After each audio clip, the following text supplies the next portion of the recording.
Welcome to another edition of Around with Randall, your weekly podcast on making your nonprofit more effective for your community. And here is your host, the CEO and founder of Hallett Philanthropy, Randall Hallett. It's a terrific day right here on this edition of Around with Randall. I want to venture into the conversation in our 20 minutes or so together around the concept of endowments. But I'm going to be very specific. If you're wanting general information about endowments, I would recommend going back to episode 127 of Around with Randall, where I talk about it in a more generalized form or fashion. Today, I want to talk about endowing chairs, endowing positions. And in particular, I want to steer toward and away from higher ed, i.e., higher ed has figured out how to build a chair system to endow the positions that are the faculty members, for the most part, some researchers, maybe some administrators, but they've used this strategy for quite a number of years. What I want to talk about today is other sectors of the nonprofit world and the fact that we have to figure out how to do something very similar. So I'm going to steal from them to give to the other sectors. I may highlight more today healthcare than other sectors just because I tend to spend a little more time there, although I work in higher ed and work in social service. I think it provides the best platform.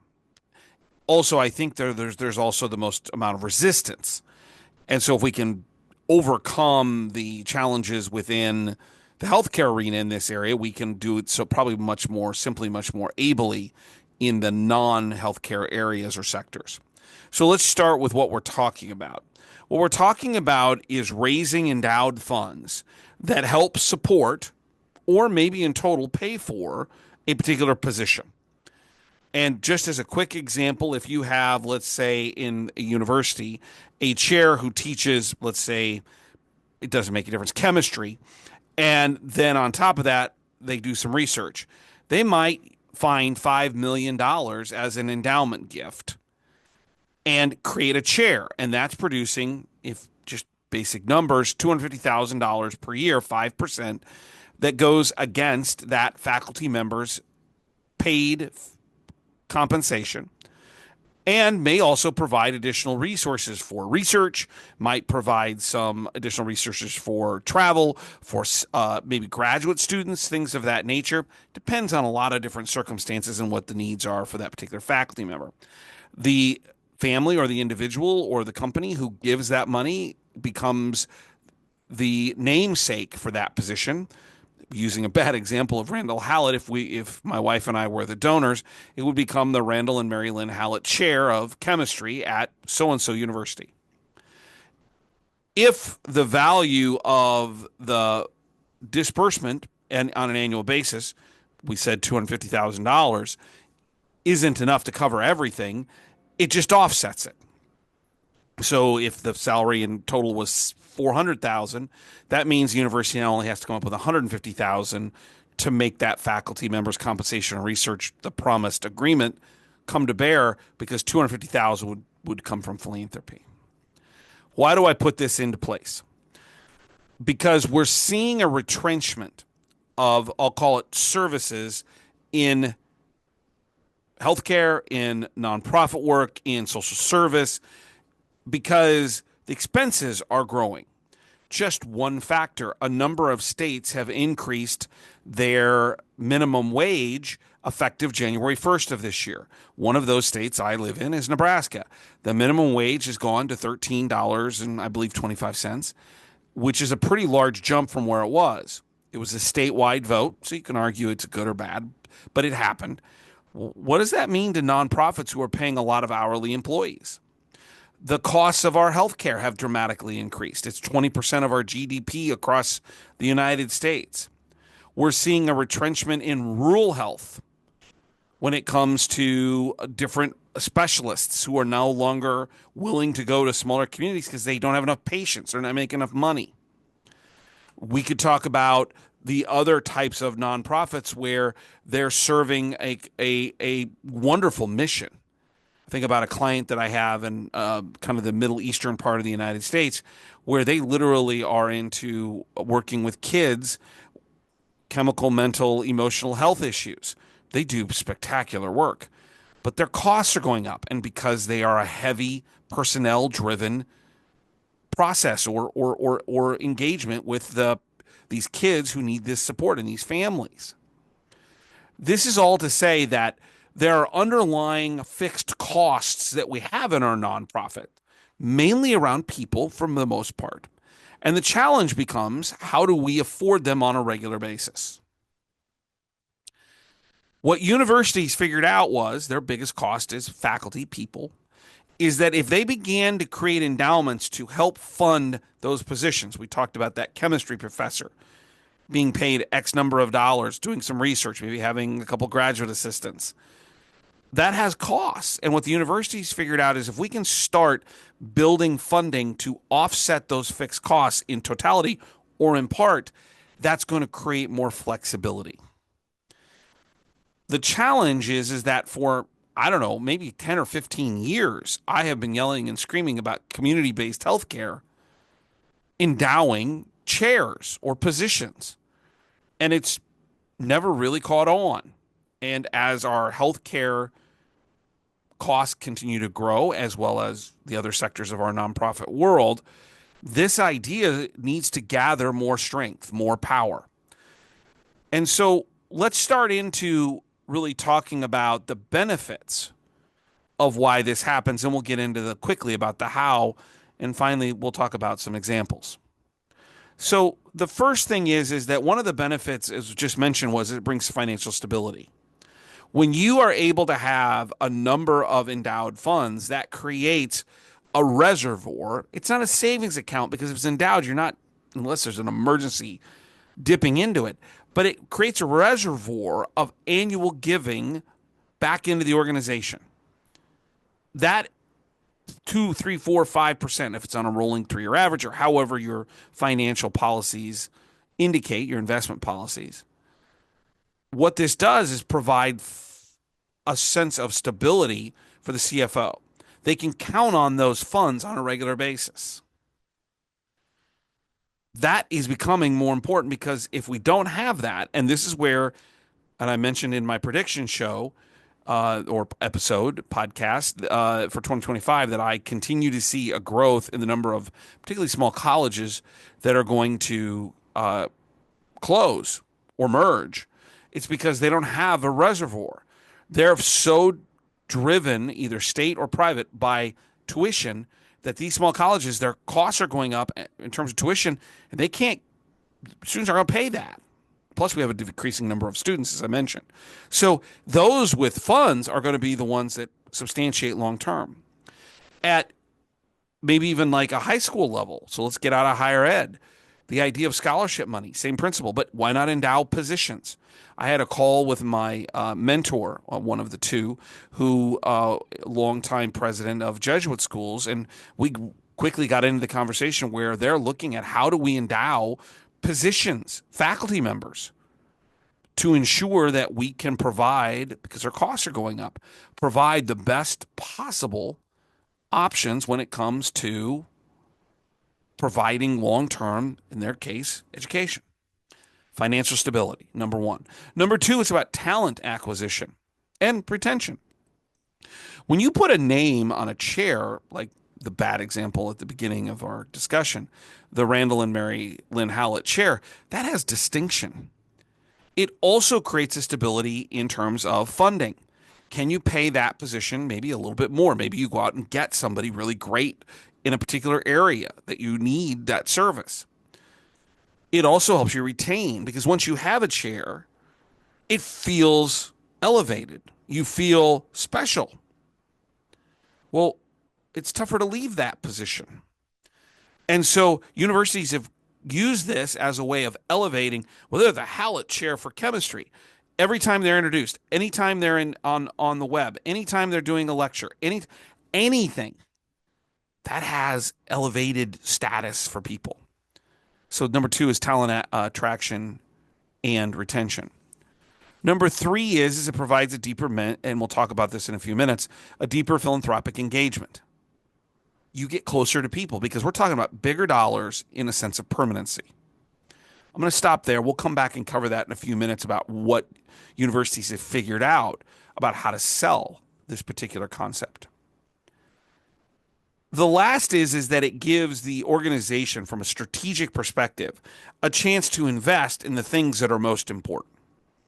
Let me take rural health as an example. I think that we're missing the boat completely in this kind of thought process. And I don't mean rural health like you got to be in a town of 10,000 people. I'm talking about anywhere that's not an academic medical center because they tend to pay the most. Think about a community that needs a specialist. Maybe it's dermatology. Maybe it's rheumatology. Maybe it's, even if you're small enough, cardiology or orthopedic, something basic, what we think of as basic. Part of the problem is that they have challenges, and if it's you have challenges in attracting that talent. Sometimes you got to pay a little bit more to get people to come. Maybe you have to pay off their student loans in part to get them to come. Maybe you have to give them an elevated status to get them to come. Think about having 2, 3, 4 chairs in your particular organization, and rural health is our example here, for, let's say, some type of pediatric oncology. That you have more resources available to go attract someone to come into your community. And if not on a permanent basis, on a more regular basis. Hospitals, as an example, are having a really strong struggle. They're really fighting the reimbursement model. And in doing so, what's happening is that they don't have the resources because it's a cost benefit. We see this many patients. We get reimbursed this amount of money based on those patients and what their payer mix is. And that gives us a revenue stream. And that's all the money we have. But I got to have, if we take our example of pediatric oncologist, I got to have the pediatric oncologist who expects to be paid a certain amount. This oncologist is going to need some type of staffing, facility, space. All of a sudden, you start adding the numbers together, and smaller communities are just saying, we just can't make this financially work. Add the chair. Take the most expensive part of that equation, the staff. What happens if you had a chair for that pediatric oncologist? A fund of $1 million, $1.5 million that would add 50 to 75, maybe $100,000 per year into the revenue streams for that CFO to balance to see, can we afford that pediatric oncologist 2-3 days a week, to bring them up from maybe a different community, to partner with another community, that we share that responsibility. That flexibility is key.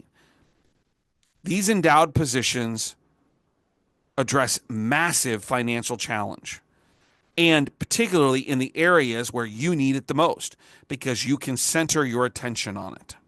You can focus your leadership on it. You can focus campaigns on it. You elevate the need for it in the community and be able to explain it in a meaningful, impactful way. So if we all agree, and I'm hoping after the first 12, 13 minutes, you're on the same page as I am, that these things are really important, that we are not talking about them. The question really becomes, then, how do we do this? How do we get more effective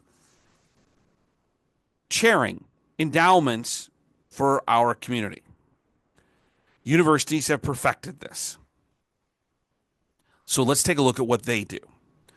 Number one is they clearly align the need and the vision with strategy. They are unabashedly unafraid and not embarrassed to say the most valuable resource we have is our faculty. And we need to fund them. We have to find ways of ensuring we have the best teachers, the best researchers, the best people that can really elevate the classroom and the output of the university. And to do that, we are going to put money behind this. That's the chair system. They demonstrate that impact by showing that they're bringing in the best people. And they really make it a strategic priority. Campaigns are built around it.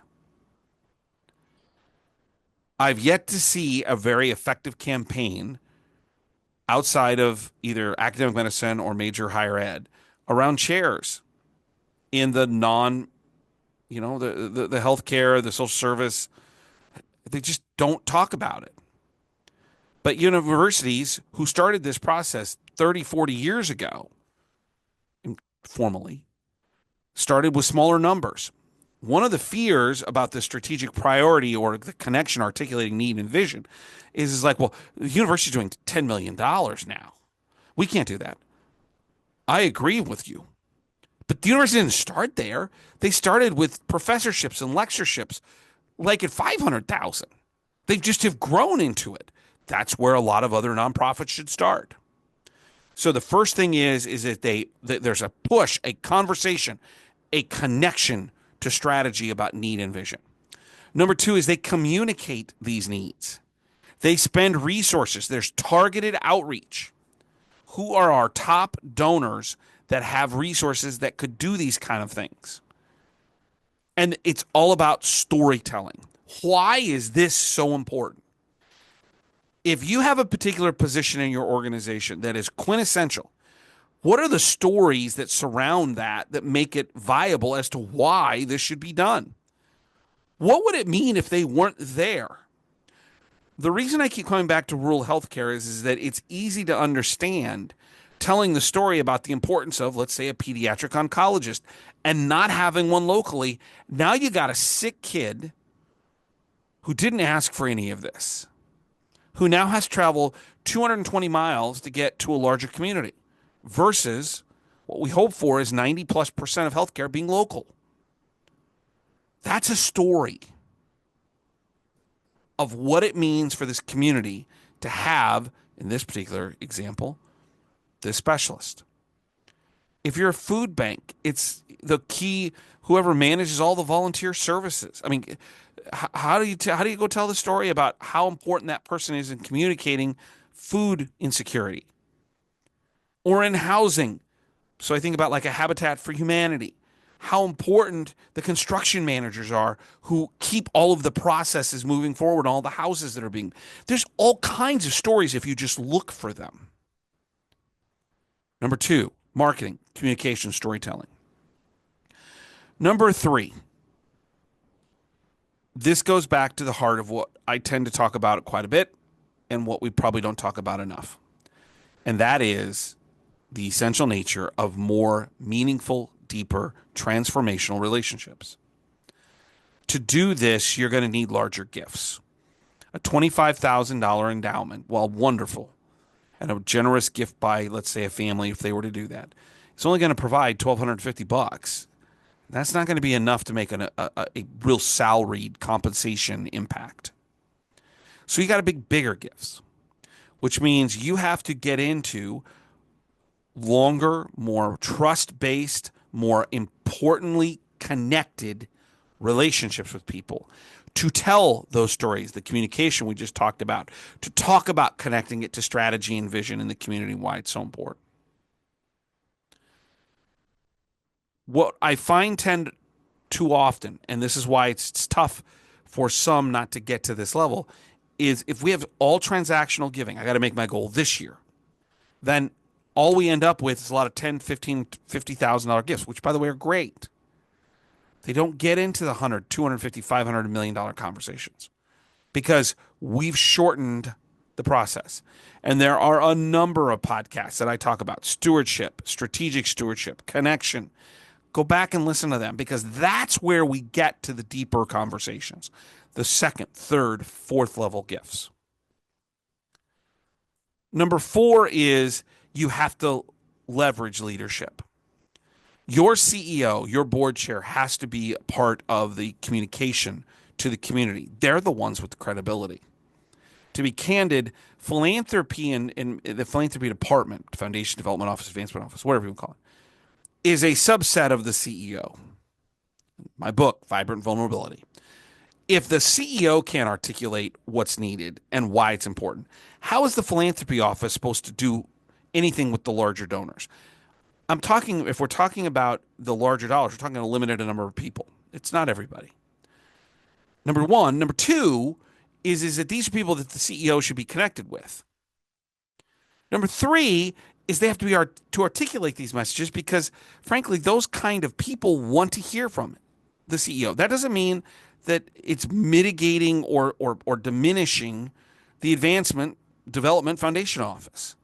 They're still responsible for the technical aspects of the relationship building process.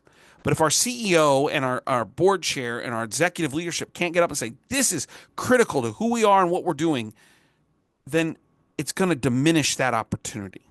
Not diminish the staff, not diminish philanthropy and fundraising as an office, but it's going to diminish the cause.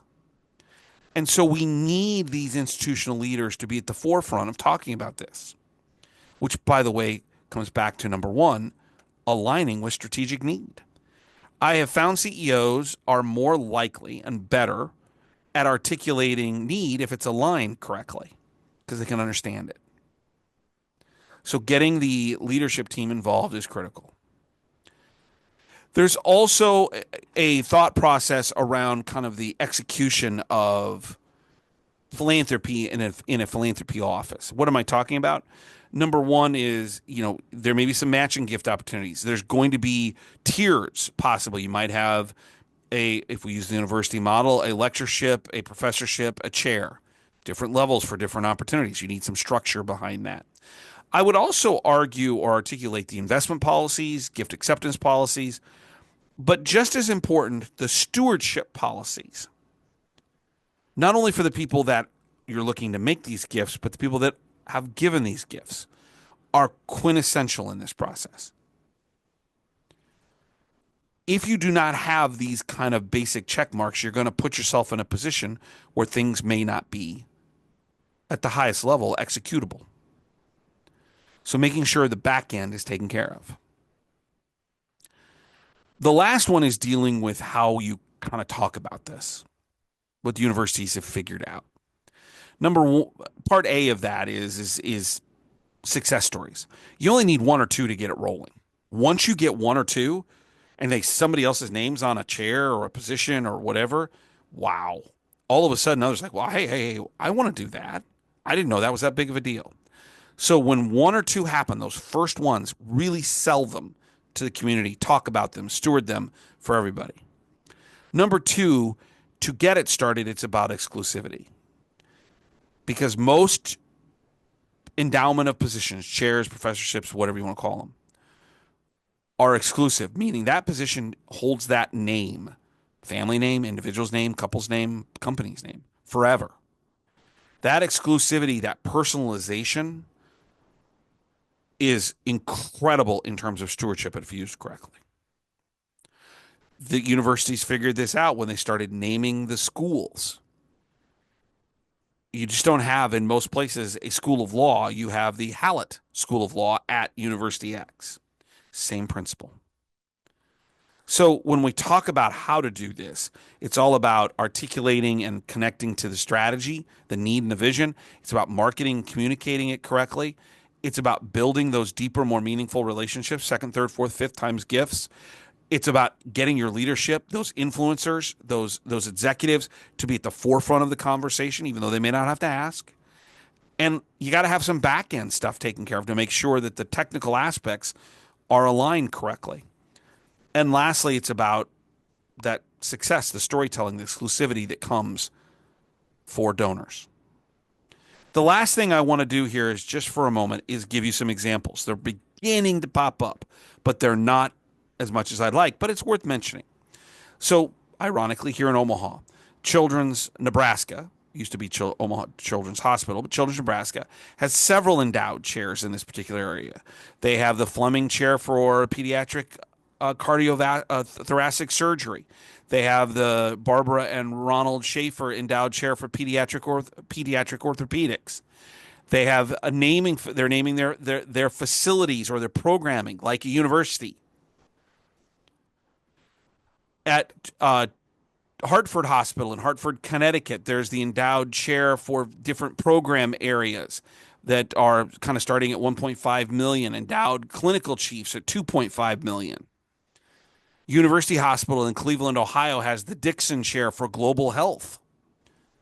and the Pell Janud Chair for Dermatology, the Kiefer Chair for Excellence in Academic Pediatrics. Hoag Hospital has moved into this. They have $60 million in pediatric funds that have been donated into their chair program. They have 22 different endowed chairs. All this is to say that it's possible. And it doesn't have to be at the $10 million mark. It can be at lower amounts to get it started. Think about some of the positions, particularly in healthcare, but you can relate this to other parts of your organization if you're not in healthcare, that this fits. From your chief medical officer, your chief of surgery, department heads in terms of the department director for cardiology or emergency medicine. You could have specialized positions, as I mentioned, a pediatric oncologist. You could have nursing chairs, nursing leadership chairs. You could have community outreach chairs or telemedicine directors. The one that got me, that really sparked this conversation, was the story that came out about Cedars-Sinai and Art Ochoa, who is the head of their philanthropy area, does a phenomenal job, an industry leader. They announced right at the end of 2024 that they have a $10 million gift for the CEO position in a chair, administrative. If we don't find ways to mirror what's going on in higher ed, in social service, in healthcare, in secondary ed, in wherever, I'll throw it into public schools, which is what I write a lot about for doctoral work, is I think it could go into public schools through the foundation. Why not?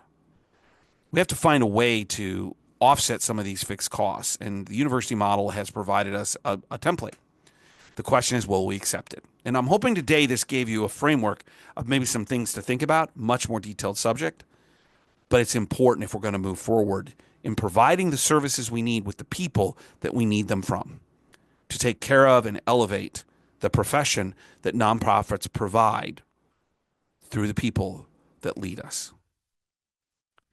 Don't forget to check out the blogs at hallettphilanthropy.com/blogs. If you'd like to reach out to me, it's podcast at hallettphilanthropy.com. A little longer today, a little more detailed subject, but I'm hoping it's helpful. And I'm also hopeful that you realize how important you are to your organization, to your community, to the things that you do. Remember my all-time favorite saying, some people make things happen, some people watch things happen, then there are those who wondered what happened. And at the end of the day, we serve an important purpose. You serve an important purpose in being someone who makes something happen, partnering with those who want to make things happen for the people and things in our community that are wondering what happened. And I can't think of a better way to serve our community and to spend a professional life. I'll look forward to seeing you the next time, right back here on the next edition of Around with Randall. Don't forget, make it a great day.